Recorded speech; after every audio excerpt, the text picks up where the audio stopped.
तो उस कविता की लाइन यही थी कि बादल कहता नीचे जाऊं, वही मात्रा का मैं उदाहरण देने जा रहा था जी। तो मैंने लिखा था बादल कहता नीचे जाऊं, सुख किसानों को पहुंचाऊं। तो जो मेरे टीचर जी। थे शास्त्री जी, उन्होंने कहा देखो इसमें मात्रा की गलती है, सुख हाँ। किसानों को नहीं होना चाहिए, लिख दो हर्ष किसानों को पहुंचाऊं, तो हम्म। मात्राएं एडजस्ट हो जाती हैं। ये जी। पहली ट्रेनिंग मेरी मात्रा की यही हुई। दुलारीलाल भार्गव बहुत बड़े पब्लिशर थे लखनऊ के। जी। तक माला में मैं और मेरे पिताजी गए थे। मैंने जो चुना खरीदने के लिए, मुझे याद है अभी भी, एक तो निराला जी की थी परिमल, एक तो भार्गव जी पास में खड़े होके देख रहे थे कि लड़का क्या खरीद रहा है। बड़े गर्व से कहा 5वें में पढ़ता, क्या समझते हैं आप? फिर सर आप अमेरिका कैसे पहुंचे? वही फिजिक्स का ही रास्ता लगा रहा।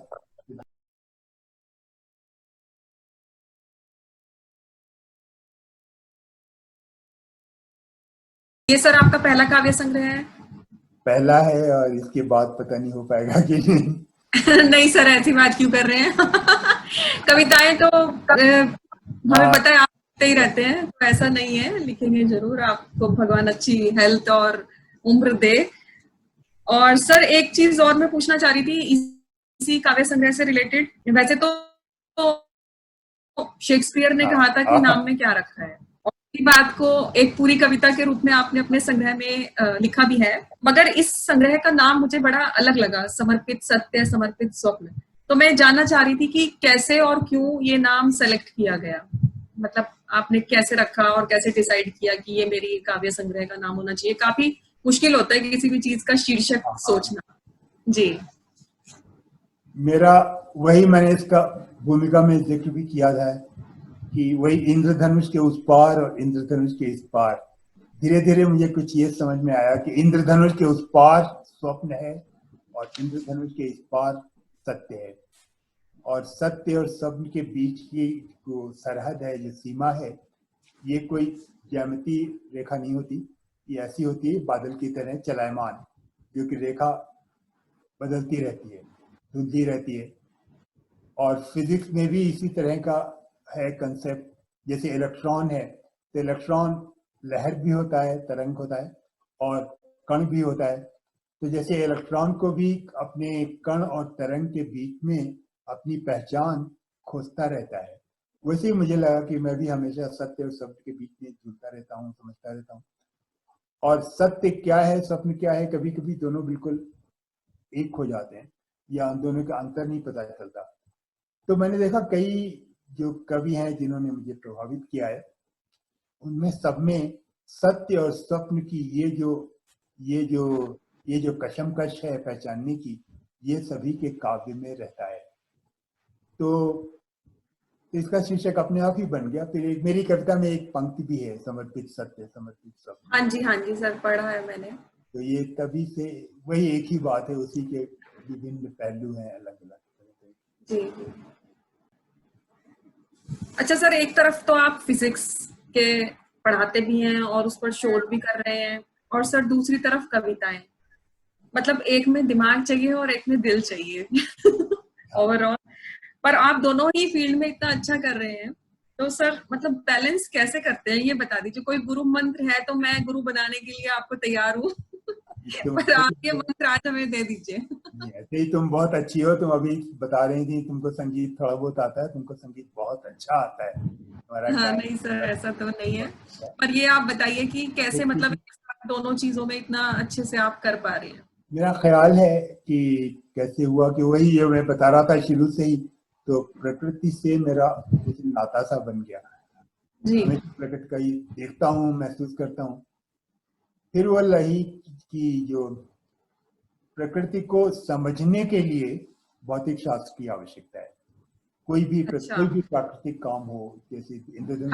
हाँ जी सर, इंद्रधनुष कैसे बन रहा है, उसके पार कैसे जाना है। हम लोग बात कर रहे हैं कंप्यूटर पे, तो जी प्रकृति का जो समझना है, जो तुमने कहा ना दिमाग वाली बात है, तो जी दिमाग जी जी है तो वो फिजिक्स के डोमेन में आता है। लेकिन प्रकृति की जो अनुभूति है जी वो होता है। जी। तो वही प्रकृति को समझो तो फिजिक्स से समझो, और उस पे भावना महसूस उसकी करो महसूस तो होती है। काव्य से। तो तो वही सर मैं एक तरीके से कहता तो हूँ। बिल्कुल दोनों जुड़े हुए हैं आपकी हाँ बिल्कुल। आपने तो काव्य और फिजिक्स को भी आपस में बहुत जोड़ रखा है। हाँ वही मतलब ये सौंदर्य, ये और भी जैसे आइंस्टाइन वगैरह ने भी इस तरह की बातें लिखी हैं कि जी उनको जी। एक सौंदर्य नजर आया हमेशा। हाँ जी। और फिजिक्स में और मैथमेटिक्स में एक सौंदर्य दिखता तो, मैथमेटिक्स की इक्वेशन लिखो तो उसमें ये दिखता है एक सौंदर्य, क्योंकि हर जी हर मैथमेटिक्स की हर इक्वेशन में, फिजिक्स में एक कहानी होती है। तो वो कहानी जी। समझना, उसको एक बात है, कहानी को अनुभव करना उसकी दूसरी बात। दूसरी बात है। तभी मैं कहता भी हूँ कि फिजिक्स मेरी, भौतिक शास्त्र है वो मेरी शक्ति है, और काव्य और कविता कविता कमजोरी। जी सर, काफी जी सालों से आप इन सब फील्ड में काम करते हुए आ रहे हैं, और जीवन के जिस मोड़ पर आप हैं, अधिकतर व्यक्ति तो वहां पहुंचते पहुंचते काम तो छोड़िए, मतलब जीने का भी हौसला अधिकतर छोड़ देते हैं कि अब तो बस हो गया हमारा। इस उम्र में भी सर इतनी एनर्जी, इतनी ऊर्जा और इतना काम करने का जज्बा, सर ये कहाँ से आया? ये सवाल का जवाब मैं आपसे चाहूंगी, और अमृत जी से भी मैं इस सवाल का जवाब चाहूंगी। विनोद सर के जवाब के बाद मैं आती हूँ अमृत जी फिर आपके पास।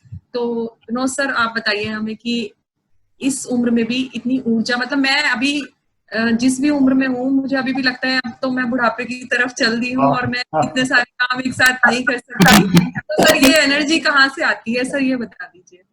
इस पे मैं नीरज का एक छंद सुना दूं। हाँ जी सर, बिल्कुल। उसने कहा है कि, इसको पढ़े हुए बहुत दिन हो गए मुझे। उस तरह का था कि एक दिन बैठा समुंदर तीर पर, सुन रहा था बुलबुले की मैं कथा, एक कागज की दिखी कश्ती तभी, थी छुपी जिसमें पहाड़ों की व्यथा, बोझ सर इतना धर मुझे अचरज हुआ, चल रही है किस तरह ये धार में, कि बोली चलाती चाह है, आदमी चलता नहीं संसार में। अच्छा सर, बहुत हमारे बढ़िया। प्रश्न का उत्तर यही है कि बहुत जी सुंदर। जी उससे आदमी चलता है, आदमी खुद नहीं चलता, चाह से चलता है। जी, मतलब चाह है, अगर आपके अंदर पैशन है कुछ करने का, तो आप किसी भी उम्र में हो उससे उतना फर्क नहीं पड़ता। हाँ जी तो सर।